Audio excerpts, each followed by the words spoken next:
اختي بنتي، سمعي مني كلام ديال المعقول اللي غادي نقول لك. ممكن نكون كبر منك، ممكن نكون صغر منك، ممكن نكون عندي تجربه عليك، وممكن تكوني فايتني في تجربه، ولكن خدي مني كلمه واحده. الا كنتي غتزوجي ولا كنتي باغا تزوجي، اياكي من الرجل اللي ما فيهش الخير فمو. ما يغركش ويعجبك الراجل اللي غيقمع مو على جالك، ولا اللي غادي يدور فمو على جالك، ولا اللي ما غيحنش فمو على جالك وغتفرحي تقولي لا راه كيحبني.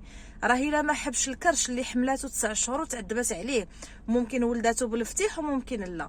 الا ما حنش في الصدر اللي رضعو وما ادراك ما رضعها والعذاب والجرح ديالها، الا ما حنش في هادو راه عمره ما غادي يحن فيك نتيا.